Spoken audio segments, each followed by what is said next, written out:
नमस्कार दोस्तों, एक बार फिर से स्वागत करता हूं किताबों की दुनिया में। मुझे लगता है कि ऑर्डिनरी लोग चाहे तो एक्स्ट्रा ऑर्डिनरी बन सकते हैं।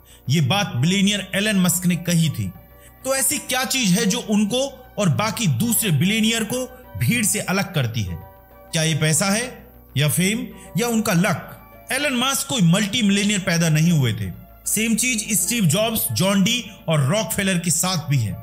एक ऐसा मेथड है, एक कोड जो कोई भी फॉलो कर सकता है और उन्हीं की तरह एक्स्ट्रा ऑर्डिनरी बन सकता है।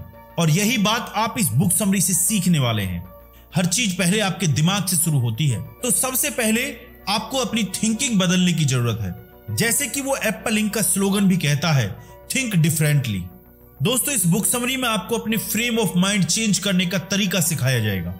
अगर आप दूसरे लोगों की ही तरह सोचेंगे और एक्ट करेंगे तो कभी भी एक्स्ट्रा ऑर्डिनरी नहीं बन सकते। आपको इतना स्ट्रांग बनना पड़ेगा कि हर तरह के क्रिटिसिज्म को आसानी से फेस कर सकें और अपनी जिंदगी की सच्ची खुशी आपको हासिल हो सके। इस किताब का पहला चैप्टर है transform the culture scope. Steve jobs ने एक बार कहा था, आपके आसपास की वो हर चीज जिसे आप लाइफ कहते हैं, आप ही के जैसे लोगों ने बनाई है। हम सबकी लाइफ रूल से चलती है। बचपन से ही हमें सिखाया जाता है कि हमें क्या करना है और क्या नहीं। आपको स्कूल की पढ़ाई करनी चाहिए, आपको कॉलेज जाना चाहिए, कोई हाई पेइंग जॉब करनी चाहिए, शादी करनी चाहिए, वगैरह वगैरह। यहां तक कि हमें कैसा दिखना चाहिए, क्या फील करना चाहिए, ये सब भी सोसाइटी के हिसाब से ही तय होता है।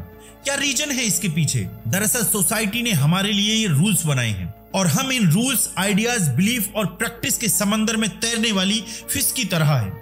सोसाइटी हमेशा यही एक्सपेक्ट करती है कि हम ये रूल्स माने और फॉलो करें। मगर पॉइंट ये है कि अब ये रूल्स बहुत ज्यादा आउटडेटेड हो चुके हैं। ये हमें आगे बढ़ने से रोक रहे हैं, हमें अपाहिज बना रहे हैं और कुछ नहीं बल्कि हमें पीछे की ओर धकेल रहे हैं। लेकिन अगर आपको एक्स्ट्रा ऑर्डिनरी बनना है तो आपको ये रूल्स तोड़ने ही पड़ेंगे। चलिए लेखक की खुद की स्टोरी पर एक नजर डालते हैं। विसेन लखियानी माइक्रोसॉफ्ट के लिए काम करते थे। वे नए एम्प्लॉयज की वेलकम पार्टी में बिल गेट्स से भी मिल चुके हैं। इस मुकाम तक पहुंचने के लिए विसेन ने बहुत हार्डवर्क किया। उन्होंने मिशिगन यूनिवर्सिटी से कंप्यूटर इंजीनियरिंग की पढ़ाई की है। इस सब के बाद विसेन को तो बहुत ज्यादा खुश होना चाहिए था। आखिरकार उनके पास इतनी ग्रेट कंपनी में एक स्टेबल जॉब जो थी। उन्होंने टॉप यूनिवर्सिटी से पढ़ाई की है। लोग उन्हें एक सक्सेसफुल इंसान समझते हैं, मगर इस सब के बावजूद विसेन खुश नहीं है। माइक्रोसॉफ्ट ज्वाइन करने के कुछ ही महीनों बाद उन्होंने अपनी जॉब छोड़ दी। दरअसल विसेन एक फोटोग्राफर या कोई स्टेज एक्टर बनना चाहते थे, मगर ये सोसाइटी ऐसी जॉब्स को सक्सेसफुल प्रोफेशन के तौर पर नहीं देखती। लोगों को लगता है कि विसेन को भी कोई 9 to 5 वाली जॉब ही करनी चाहिए और इस तरह विसेन लखियानी ने भी अपने सपनों की कुर्बानी दे दी।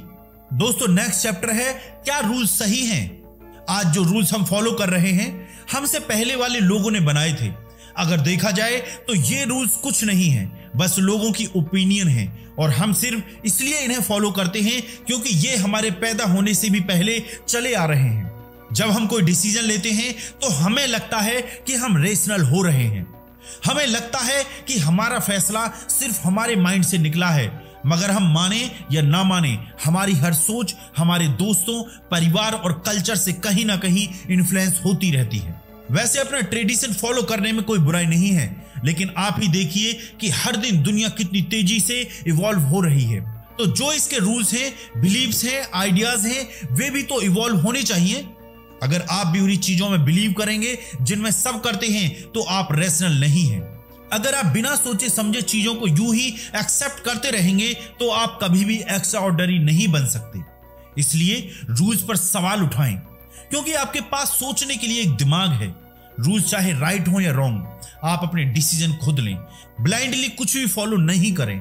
एक बार 9 साल का एक हिंदू लड़का मैकडोनाल्ड का बर्गर खाना चाहता था क्योंकि उसने इसके बहुत से एडवर्टाइजमेंट देखे थे। मैकडोनाल्ड की एक ब्रांच उसके घर के पास ही खुल रही थी, मगर उस लड़के को एक प्रॉब्लम थी कि वो बीफ नहीं खा सकता था। अब मैकडोनाल्ड के उस एड्स की वजह से उस लड़के को लगता था कि ये बर्गर उसकी जिंदगी का सबसे बढ़िया मील होगा। फिर भी ऐसा कुछ था जो उसको रोक रहा था। तो वो लड़का अपनी माँ के पास गया और पूछा, मैं बीफ क्यों नहीं खा सकता? उसकी माँ ने प्यार से उसे समझाया कि ये उनके रिलीजन और कल्चर का एक पार्ट है।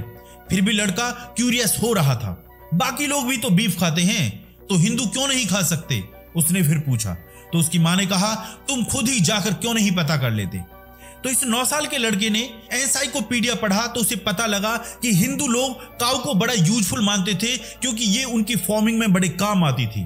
काऊ दूध देती थी, तो हिंदुओं को लगता था कि काऊ इतने काम की है तो इसे क्यों खाएं, जब खाने के लिए बाकी जानवर हैं। और फिर लास्ट में उसकी माँ ने उसे बीफ बर्गर टेस्ट करने के लिए अलाउ कर दिया। लड़के ने फील किया कि मैकडोनाल्ड का बर्गर यूं ही ओवररेटेड किया गया है, ये उतना भी बेस्ट मील नहीं है, मगर इससे उसने कुछ सीख भी जरूर ली। दोस्तों, नेक्स्ट चैप्टर है practice conscious engineering. Extra ordinary बनने के लिए हमें यह बात ध्यान रखनी पड़ेगी कि कुछ रूल्स ऐसे हैं जो आजकल की लाइफ में किसी काम के नहीं हैं। हमें अपनी खुद की थिंकिंग के हिसाब से कुछ बातें अपने दिमाग में फिल्टर करनी पड़ेंगी कि क्या ये एक्सपेक्ट करना है या रिजेक्ट करना है। इमेजिन करें कि आप एक ऐसे कमरे में हैं जिसमें कई सारे लोग हैं। आप उनकी बातें सुन रहे हैं, जैसे कि सक्सीड होने के लिए बेस्ट तरीका क्या है, आपको क्या पहचानना चाहिए, या फिर किस टाइप के लोगों से दूरी बनाकर रखें। अब आपको ज्यादा कुछ नहीं पता है तो आप उनकी हर बात को सही समझते हैं, क्योंकि आप भी ऑर्डिनरी लोगों की तरह ही सोचते हैं। आप भी बाकियों की तरह भीड़ का एक हिस्सा हैं। अगर आपको वाकई में एक्स्ट्रा ऑर्डिनरी बनना है तो खुद को जगाना पड़ेगा। यहां पर कॉन्शियस इंजीनियरिंग काम करती है। अपना खुद पर बबल बनाने का यही प्रोसेस है। आप भी सेम रूम में हैं। ऑफ कोर्स आप भी अभी इसी सेम वर्ल्ड में रहते हैं, मगर आप इसमें अपना खुद का एक वर्ल्ड बना सकते हैं। कॉन्शियस इंजीनियरिंग का मतलब है कि आपका खुद का एक वे ऑफ थिंकिंग बिल्ड करना। मतलब ये कि उन रूल्स को तोड़ना जो आपको आगे बढ़ने से रोक रहे हैं। क्या हो अगर आपको सक्सेस पाने के लिए खुद का रास्ता मिल जाए? क्या हो अगर आप कोई फेमस फोटोग्राफर या कोई एक्टर बन जाएं? अगर ऐसा हो तो यही सही मायनों में एक्स्ट्राऑर्डिनरी होगा। कॉन्शियस इंजीनियरिंग एक ऐसी चीज है जिससे आप अपनी लाइफ अपने हिसाब से चलाने के लिए रूल्स खुद क्रिएट करते हैं। आपके हाथ में चॉइस रहती है, जिससे आप दूसरों के जजमेंटल नेचर का विक्टिम होने से बच जाते हैं। अगर आपके पास कॉन्शियस इंजीनियरिंग है तो आप जो चाहें वो कर सकते हैं। जो आपको पसंद है वो पहन सकते हैं, जिससे चाहे उससे फ्रेंडशिप कर सकते हैं। आपकी कॉन्शियसनेस एक कंप्यूटर की तरह है, जिसे अपना ऑपरेटिंग सिस्टम अपग्रेड करने की जरूरत पड़ती रहती है। आज से सालों पहले विंडोज 95 हुआ करता था। आज आपके पास जरूर विंडोज 10 होगा या फिर 11। अपग्रेड करना बहुत जरूरी है ताकि ये कंप्यूटर बेटर और फास्टर चलता रहे। ठीक ऐसे ही आपकी कॉन्शियसनेस भी इवॉल्व होती रहती है। विंडोज 95 किसी पुरानी थिंकिंग की तरह है, मगर आप चाहें तो खुद को विंडोज 10 में अपग्रेड कर सकते हैं। अपनी लाइफ में ऐसे बिलीफ्स इंजीनियर करें जिससे लाइफ बेटर हो जाए, क्योंकि आपको अच्छे से पता है कि विंडोज 95 अब आउटडेटेड है, ये अब चलता नहीं है, तो अभी भी इसे क्यों यूज कर रहे हैं। दोस्तों, नेक्स्ट चैप्टर है अपनी रियलिटी के मॉडल्स खुद से दोबारा लिखें। क्या आप बचपन में कभी बुली हुए हैं? यानी बचपन में आपको तंग किया गया है? जब आप छोटे होते हैं तो अक्सर खुद को बचा नहीं पाते हैं। आपकी खुद की चॉइस नहीं होती है, बल्कि जो आपकी फैमिली और फ्रेंड्स करते हैं आप उसी पर बिलीव करते हैं। वो थॉट, वो बिलीव्स, वो आइडियाज जो आपको अपने एनवायरनमेंट से मिलते हैं वही आपकी रियलिटी बन जाते हैं। जो आपके पेरेंट्स ने बताया वही आपका सच बन जाता है। आप भी उन्हीं चीजों को मानने लगते हैं जो आपके आसपास वाले मानते हैं। आप शायद ये बात जानते नहीं होंगे, मगर जैसे जैसे आप ओल्ड होते हैं यही बिलीव्स अपने साथ कैरी करते हैं, क्योंकि वो हमेशा आपके साथ हैं। अगर आप कभी बुल्ली हुए हैं तो आपके माइंड में ये बात बैठ जाती है कि मुझे खुद को प्रूव करना है। हो सकता है कि इसी बात से आपको मन लगाकर पढ़ाई करके स्कूल के बाद एक शानदार करियर बनाने की इंस्पिरेशन मिलती है, मगर ये सच नहीं है। आपको किसी को कुछ भी प्रूव करने की जरूरत नहीं है। आप जो हैं, जैसे हैं, बहुत अच्छे हैं। एक्स्ट्राऑर्डिनरी बनने के लिए जो चाहिए आपके पास मौजूद है। आपको तो बस अपना मॉडल ऑफ रियलिटी बदलने की जरूरत है। लेखक विसेन लखियानी मलेशिया में पले बढ़े हैं। जब वो बच्चे थे तो उनको भी बुली किया गया था, क्योंकि वो माइनॉरिटी से आते थे। वो अपने क्लासमेट से अलग दिखते थे। बाकी बच्चे चाइनीज ओरिजिन थे, जबकि विसेन नॉर्थ इंडिया से थे। बाकी बच्चे अक्सर उन्हें चिढ़ाया करते। जब वो अपने टीनेजर्स में थे, विसेन ने एक एक्सपेक्ट स्कूल से पढ़ाई की, यानी इस स्कूल में ज्यादातर बच्चे किसी दूसरे देश से थे। वहां बाकी बच्चों के साथ उनको एबनॉर्मल फील होता था, लेकिन उनकी एक दूसरी प्रॉब्लम थी। अपने टीनेज में उन्हें सिवियर एक्ने की प्रॉब्लम हो गई थी, जिसके चलते लोग उनको पिंपल फेस भी बुलाते थे। इससे उनका सेल्फ स्टीम बहुत लो हो गया था। वो खुद को मोटे चश्मों के पीछे छुपाने की कोशिश किया करते थे। बचपन के ये दिन उन पर भी भारी पड़ने लगे थे। उनका सेल्फ कॉन्फिडेंस जैसे खत्म सा हो गया था। मिशिगन यूनिवर्सिटी में आकर भी विसेन एक टिपिकल गाय ही थे। उन्हें अक्सर अपने टूटे ग्लासेस को टेप से जोड़ने की जरूरत पड़ती थी। मुश्किल से ही वो दोस्तों के साथ आउटिंग पर जाते थे। विसेन तब 22 के हो चुके थे, मगर अभी तक उनकी कोई गर्लफ्रेंड नहीं थी। उनमें इतनी हिम्मत ही नहीं थी कि किसी लड़की को प्रपोज कर सके। मगर एक दिन एक बदलाव आया। उनके स्कूल में एक डांस था। विसेन ने बहुत ज्यादा बियर पी ली थी। वो नशे में थे और शायद इसीलिए वो एक खूबसूरत लड़की के साथ डांस करने की हिम्मत जुटा पाए। उस लड़की का नाम था मैरी। विसेन उसे कई सालों तक देखते रहते थे। उन्हें लगता था कि वो स्कूल की सबसे खूबसूरत लड़की है और इसीलिए उनकी पहुंच से कोसों दूर थी। विसेन को आज तक उसके करीब जाने का मौका नहीं मिला था। शायद ये नशे की वजह से था। जब वे मैरी के साथ डांस कर रहे थे तो उन्हें मौका मिला और उन्होंने उसके बेहद करीब आकर उसे किस कर दिया, मगर फिर जल्दी से पीछे हट गई। उन्होंने मैरी से माफी मांगी। विसेन को लगा शायद मैरी बुरा मान गई, लेकिन वो नाराज नहीं थी। उल्टा उसने विसेन से कहा, क्या तुम मजाक कर रहे हो? तुम तो बहुत हॉट हो यार। और फिर वो भी उन्हें किस करने लगी। वो रात उनके कॉलेज लाइफ की बेस्ट रात थी। अगली सुबह विसेन एक डिफरेंट व्यू के साथ उठे। अगर मैरी को लगता है कि वो अट्रैक्टिव है तो हो सकता है बाकी लड़कियां भी ऐसा ही सोचती होंगी। हालांकि उनके अपीयरेंस में कोई चेंज नहीं आया, लेकिन विसेन को एक नया मॉडल ऑफ रियलिटी मिल चुका था। तो ऐसे ही आपके साथ भी कुछ गलत नहीं है। लोग जो आपकी कमियां बताते हैं झूठ बोलते हैं। आप में एबिलिटीज हैं, टैलेंट है और नॉलेज भी है। दोस्तों, नेक्स्ट चैप्टर है जीने के लिए अपना सिस्टम अपग्रेड करें।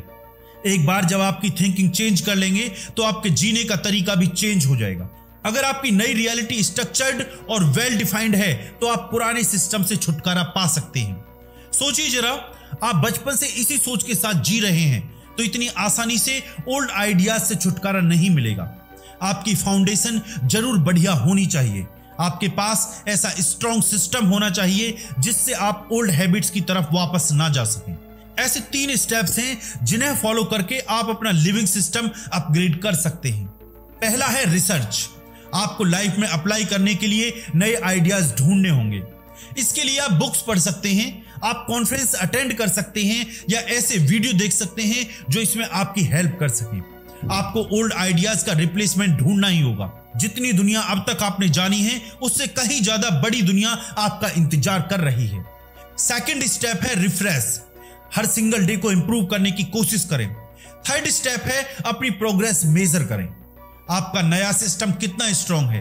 क्या आपके लिए बिलीव्स वाकई पुराने वाले से बेटर हैं? खुद को टेस्ट करना जरूरी है जिससे आप ओल्ड बिलीव्स की तरफ वापस ना जाएं। एग्जाम्पल के लिए, जैसे कि आपको वेट लॉस करना है, लोग कहेंगे कि यह नहीं हो पाएगा। आपके फ्रेंड्स फास्ट फूड खाने पर आपको चिढ़ाएंगे। अपने मोटेपन की वजह से फेसबुक पर आपको नेगेटिव कमेंट्स मिलते हैं। लेकिन आप चेंज होना चाहते हैं तो लोगों की ओपिनियन आपके काम नहीं आने वाली। आपको इसके लिए रिसर्च करनी पड़ेगी। ऐसी एक्सरसाइज करें जिससे बेनिफिट हो। ऐसा खाना खाएं जो आपका वेट लूज करने में हेल्प करे। नेक्स्ट स्टेप है खुद को चैलेंज करें। अपने वर्कआउट में ज्यादा रेपिटेशन ऐड करें। अगर चीज बर्गर खाना आपको बड़ा पसंद है तो जब भी ये आपके सामने आए उस टाइम इसे खाना अवॉइड करें। जितनी बार भी आप ऐसा करने में कामयाब रहेंगे उसे अपनी विक्ट्री समझें और फिर अपनी प्रोग्रेस मॉनिटर करें।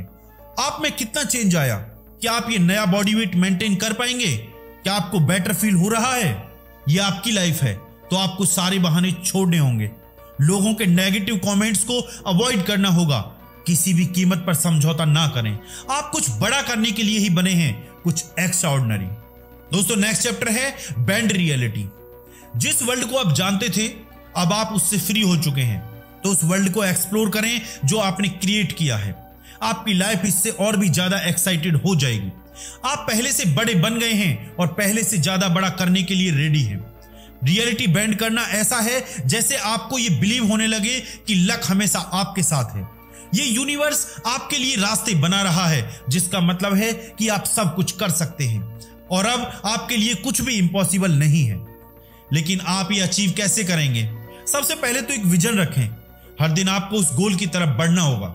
दूसरा है हमेशा खुश रहने की आदत डालें। अब ये अगर मगर वाली सिचुएशन नहीं है। कुछ लोग कहेंगे कि अगर मैंने ये गोल अचीव कर लिया तो तभी मैं खुश रहूंगा, लेकिन ये रॉन्ग अप्रोच है दोस्त। रियलिटी बेंड करने से मतलब है कि प्रेजेंट में जिए। इसका मतलब है कि अपने विजन पर रहते हुए हर दिन को पूरा एंजॉय करें। इस तरह आपको अपना काम कभी बोझ नहीं लगेगा। अपने विजन को परस्यू करते टाइम भी उतने ही खुश रहें जितना उसे हासिल करने पर होते हैं। पास्ट में हुए फेलियर्स को बीच में ना आने दें, ना ही फ्यूचर के ड्रीम्स में खुद को घुमा दें। इसके बदले प्रेजेंट में अपनी लाइफ से खुश रहें। आपको जो भी लाइफ में मिला है उसके लिए ऊपर वाले का शुक्रिया अदा करें। अपनी खुशियों को किसी गोल से बांध कर न रखें। एग्जाम्पल के लिए मान लो आपका एक स्टार्टअप बिजनेस है, सब बढ़िया चल रहा था, फिर अचानक कुछ गड़बड़ हो जाती है, कोई कैलामिटी या कोई इकोनॉमिक क्राइसिस की वजह से। अगर आपने फ्यूचर की सक्सेस से आप अपने आज की खुशियों को जोड़ेंगे तो फिर आपका कुछ नहीं हो सकता। आप कभी खुश नहीं रह सकते। आप अपने साथ काम करने वालों को भी अफेक्ट करने लगेंगे। आप में हार मान लेने की टेंडेंसी आ जाएगी, लेकिन आप ऐसा होने से रोक सकते हैं। अगर आपको यह मालूम है कि कैसे रियलिटी बेंड करनी है, तो क्या हुआ अगर आपका स्टार्टअप फेल हो गया? इसे दोबारा खड़ा करने की कोशिश करें कि फेलियर तो किसी भी जर्नी का बस एक पार्ट है। एक्स्ट्राऑर्डिनरी माइंड्स जानते हैं कि हैप्पीनेस अंदर से आती है। अब एलन मस्क को ही ले लो, ये वही है जो स्पेस एक्स, टेस्ला मोटर्स और सोलर सिटी के ओनर हैं। एलन मस्क स्पेस रॉकेट्स और सोलर पावर वाली इलेक्ट्रॉनिक कार बनाते हैं और इनसे बिलियंस कमाते हैं। वे हर महीने स्पेस में एक रॉकेट शिप भेजना चाहते थे। वे एक ऐसा ट्रेन सिस्टम बनाना चाहते थे जो सोलर पावर से चले। एलन मस्क काफी रूल्स तोड़ते रहे हैं, लेकिन उन्हें जो मिला वे उससे खुश हैं।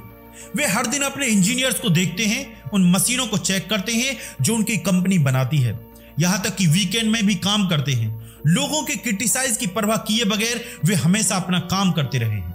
एक टाइम ऐसा भी था जब एलन मस्क बैंकक्रप्ट होने की कगार पर थे। उनकी इलेक्ट्रॉनिक कार प्रोटोटाइप फेल हो गई थी, उनके रॉकेट शिप्स उड़ते नहीं थे। हर फेल लॉन्च पर उनके मिलियंस खर्च होते थे और फिर प्रेस उनकी हर फेलियर लॉन्च की जमकर धज्जियां उड़ाती थी। मगर इस सब के बाद भी एलन मस्क ने हार नहीं मानी। उन्होंने अपनी हैप्पीनेस फ्यूचर के रॉकेट्स या कार प्रोटोटाइप से बांध कर नहीं रखा। उनकी खुशियां उन मिलियंस से भी नहीं बंधी हुई थी जो उन्होंने लॉन्च में खर्च किए थे। वो बस अपना काम करते थे और खुश थे। उन्हें तो एक्स्ट्राऑर्डिनरी मशीनें बनाकर खुशी होती थी। आज में खुश रहो। अगर आप अपने काम से खुश हैं, जो आपको मिला है उससे खुश हैं, तो हमेशा आपको मोटिवेशन मिलती रहेगी। फिर चाहे आपको देर तक काम करना पड़े, आप शिकायत नहीं करेंगे और ना ही थकेंगे। जैसा कि बिलियनियर जॉन डी रॉकफेलर लिखते हैं, मुझे पहले ही सिखा दिया गया था, काम के साथ साथ खेलना भी जरूरी है। मेरी पूरी जिंदगी एक लंबी हैप्पी हॉलीडे रही है, full of work and full of play. मैंने फिक्र को बीच रास्ते में ही छोड़ दिया था। दोस्तों, नेक्स्ट चैप्टर है डिसिप्लिन के साथ जिएं। डिसिप्लिन का मतलब है डिसिप्लिन ऑफ डेली बेसिस। हालांकि फ्यूचर के बारे में ना सोचना बहुत हार्ड होता है और अपने पास्ट के रिग्रेट्स भूले नहीं जाते, फिर भी अपने प्रेजेंट में खुश रहने के लिए आपको लाइफ में डिसिप्लिन अप्लाई करना ही होगा। और इसके लिए 3 प्रिंसिपल हैं जो आपको फॉलो करनी चाहिए। पहला है कि थैंकफुल रहें। हर रोज ऐसी 5 बातें सोचिए जिसके लिए आप थैंकफुल फील करते हैं। ये कुछ मिनट का काम है, आप अपने बिजी शेड्यूल में भी ये कर सकते हैं। दूसरा प्रिंसिपल है माफ करना। सोचिए कि आप एक मेडिटेशन की क्लास में हैं, कंसंट्रेट करें, सिर्फ साइलेंस है और कुछ नहीं। उन सब लोगों को याद करें जिनकी वजह से आप कभी हर्ट हुए हैं। अपने माइंड में उनकी एक लिस्ट बनाएं। अब इमेजिन करें कि आप उन सबसे बारी बारी से बात कर रहे हैं। उस पेन को याद करें जो उन्होंने आपको दिया है और अब इसके बाद खुद से पूछें, मैंने उस आदमी के साथ अपने एक्सपीरियंस से क्या सीखा? मेरी इस एक्सपीरियंस से मेरी लाइफ में क्या चेंज आया? और अब थर्ड प्रिंसिपल है टू गिव। खुशियां बांटने से बढ़ती हैं। जब आप अपनी हैप्पीनेस को कंट्रोल कर लें तो इसे दूसरों के साथ भी बांटें, दूसरों को भी खुशियां दें। अपने वर्कमेट्स को पॉजिटिविटी के साथ अप्रोच करें। हमेशा एक स्माइल या सिंपल ग्रीटिंग से स्टार्ट करें। सच्ची खुशी ही आपको हर रोज काम करने की ताकत देगी। दोस्तों, वक्त है इस बुक समरी के कंक्लूजन का। इस बुक समरी में हमने रूल्स ब्रेक करने सीखे जो हमें रोकते हैं, हमारी एबिलिटी लिमिट करते हैं, अपने नए बिलीफ्स क्रिएट करना भी सीखा जिससे आपकी लाइफ इंप्रूव होगी। आपने ये भी सीखा कि कैसे खुशी से अपना काम करें। अब आपको ये हैप्पीनेस दूसरों के साथ शेयर करनी है। एक्स्ट्राऑर्डिनरी लोग खुद को बाकियों से दूर नहीं करते, बदले में वे उनको भी एक्स्ट्राऑर्डिनरी बनने में हेल्प करते हैं। दूसरे लोगों की लाइफ इंप्रूव करना उनका विजन बन जाता है। वे लोगों को खुश रखना चाहते हैं जैसे वे खुद अपनी लाइफ में खुश हैं। वर्ल्ड में सबसे ज्यादा एक्स्ट्राऑर्डिनरी लोगों का कोई करियर नहीं होता। उनके पास तो सिर्फ एक चीज होती है, कॉलिंग। स्टीव जॉब्स मशीनें बनाकर बिलियंस नहीं कमाना चाहते थे। ठीक यही बात एलन मास्क और बिल गेट्स के साथ भी है। सक्सेस, फेम और पहचान उनकी अचीवमेंट का बाई प्रोडक्ट्स है। उन्होंने ये सब पैसे के लिए नहीं किया। मगर आपको दुनिया को लूटकर बिलियनियर बनने की जरूरत नहीं है।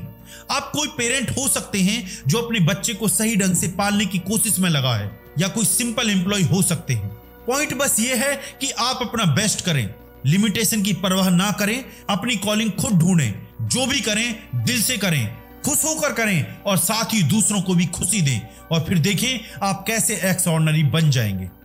दोस्तों, इसी तरह की ऑडियो बुक समरीज के लिए इस चैनल को लाइक करें, सब्सक्राइब करें एंड शेयर करें। बहुत बहुत धन्यवाद। खुश रहिए।